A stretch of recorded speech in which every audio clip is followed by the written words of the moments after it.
साथियों, बिहार विधानसभा चुनाव का पहला चरण कल समाप्त हुआ। उस पहले चरण में बहुजन मुक्ति पार्टी की 27 सीटें थी। उसमें मजबूती से हम लोग 10 सीटों पर फाइट किया है और 10 सीटें निकलने की उम्मीद है। ये चुनाव अभी धीरे धीरे चरम सीमा पर पहुंच रहा है। बीएमपी सारी पार्टियों के नाक में दम करके रखा है, क्योंकि 100 रुपये के स्टैम्प पेपर की जब बात आती है कि जो पार्टी के प्रत्याशी जाते हैं उन्हें कहते हैं कि आप भी लिख कर दो, तो सारे पार्टी के प्रत्याशी इस मुद्दे पर चुप हो जाते हैं और वहाँ से चले जाते हैं।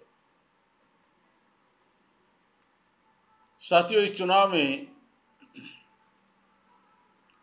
आप सबको मालूम है, सोशल मीडिया के माध्यम से आप देख सकते हैं कि बीजेपी के लोगों को, बीजेपी की गाड़ियों को गांव में आने भी नहीं दे रहे लोग। इतना उग्र विरोध है, बहुत बड़े पैमाने पर रिएक्शन है कि गांव में आने तक नहीं दे रहे हैं।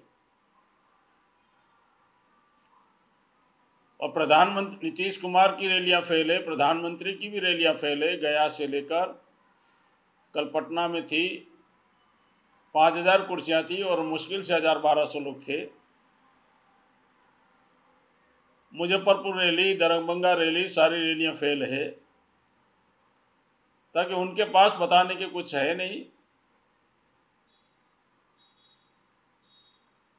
कल तो राम मंदिर के नाम पर वोट लेने का प्रधानमंत्री कोशिश कर रहे थे, तो कुछ बातें बताने के लिए नहीं है। कोई मुद्दा नहीं है उनके पास, न रोजगार का, न उद्योग का, न विकास का, न किसानों का। उसके बावजूद भी ओपिनियन पोल ये बता रहा है कि एनडीए सरकार आएगी। माहौल बनाया जा रहा है मीडिया के माध्यम से। हम पूर्व में पहले ही कहते थे, चुनाव से पहले, कि ईवीएम से गड़बड़ी होगी। 182 जगह ईवीएम की गड़बड़ी हुई है,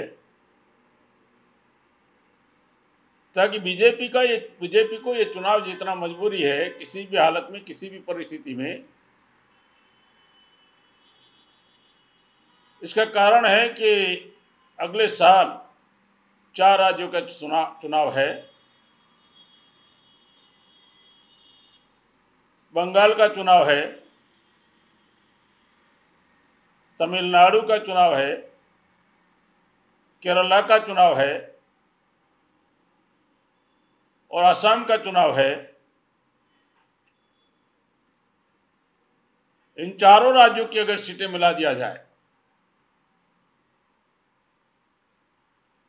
तो 115 सीटें होती है। और उसके बाद अगर 22 जनवरी में ही, 2022 जनवरी में ही उत्तर प्रदेश का चुनाव है, 80 सीटें और 40 बिहार की सीटें चुनाव है। कुल मिलाकर 230 लोकसभा का चुनाव अभी होने जा रहा है, चुनाव है एक साल में ही। तो इसलिए बीजेपी को अगर 2024 का चुनाव जीतना है तो इनको ये चुनाव अगर हार जाते हैं तो सारे राज्यों में इफेक्ट होगा।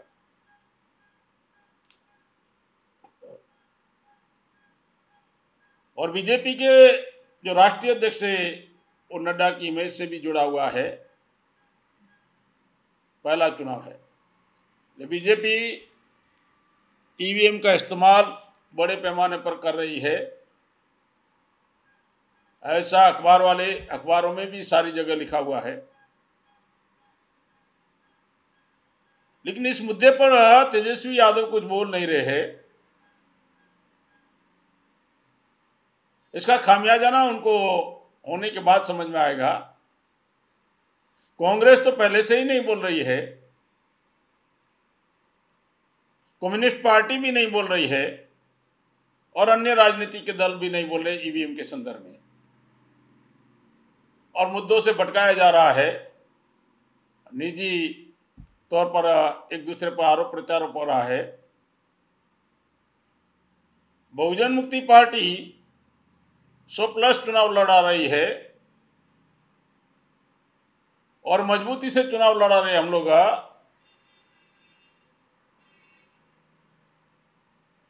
जिन लोगों ने हमें साथ सहयोग किया 71 सीटों में, जहां पर 27 सीटें हम लड़ाई,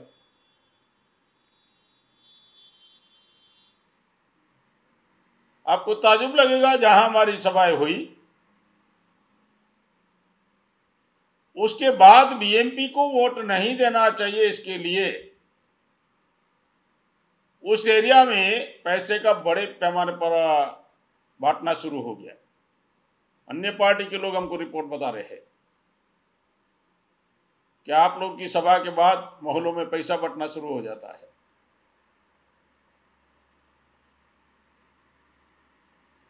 प्रशासन इस बात को ध्यान में रखना चाहिए, प्रशासन को निष्पक्ष चुनाव के संदर्भ में। और मेरे कार्यकर्ताओं को मैं अपील करता हूं, जहां भी चुनाव और पैसा बढ़ता है तो आप वीडियोग्राफी कराओ और वीडियोग्राफी का पूरा फुटेज यहां तक भेजो। चुनाव आयोग को उस प्रत्याशी का विरोध में कंप्लेन करना है और उस प्रत्याशी का एप्लीकेशन ही खारिज होना चाहिए। उसके लिए वीडियोग्राफी आप लोग करना है, सतर्क रहना है। साथियों, बहुजन मुक्ति पार्टी के लिए आने वाला जो चुनाव है, उस चुनाव में भी हमारे कार्यकर्ता बहुत जुनून से और पूरी ताकत के साथ लगे हुए हैं। निश्चित तौर पर बहुजन मुक्ति पार्टी बैलेंसिंग पावर में आने की संभावना है, अगर ईवीएम के माध्यम से अगर गड़बड़ी न हुई तो।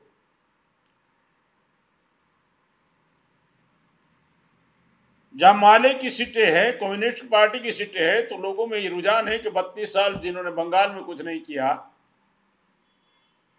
32 साल राज होने के बाद आदमी आदमी का बोझा ढो रहा है, भुखमरी और वेश्यावृत्ति ज्यादा है, मंडल कमीशन वहां है नहीं, यहां क्या कर लेंगे। जिस कांग्रेस ने ही भूमिका बना दी बीजेपी की धार्मिक उन्माद की, सारी नीतियां कांग्रेस ने निजीकरण से लेकर, क्रीमिलेयर से लेकर, प्राइवेटाइजेशन से लेकर, जाति जनगणना ना कराने के लेकर, एफडीआई, एसीजेड, सब नीतियां कांग्रेस ने बनाई, बीजेपी अमल कर रही है। उस कांग्रेस को तेजस्वी जिंदा करना चाहता है, उसका खामियाजा उन सीटों पर भुगतना होगा। तो मैं बाकी सीटों पर बहुजन मुक्ति पार्टी के जितने भी प्रत्याशी है, जितने भी कैडर है, जितने कार्यकर्ता है, उनमें अपील करना चाहता हूं कि पूरी जी जान से स्टैम्प पेपर के साथ, मुद्दों के साथ लोगों के बीच में जाइए। मुद्दों के आगे कोई पार्टी, कोई प्रत्याशी हमारे सामने टिकने वाला नहीं है। और इस चुनाव 2020 के विधानसभा चुनाव में बिहार में बहुजन मुक्ति पार्टी निश्चित तौर पर रिजल्ट निकालेगी और उसका रुझान पूरे भारत में बाद में देखने को मिलेगा। जब प्रत्येक कार्यकर्ता इस बात को गंभीरता से लेकर पूरी जी जान से कोशिश करेगा रिजल्ट निकालने के तौर पर। इस मौके पर इतना ही कहना चाहता हूँ। धन्यवाद।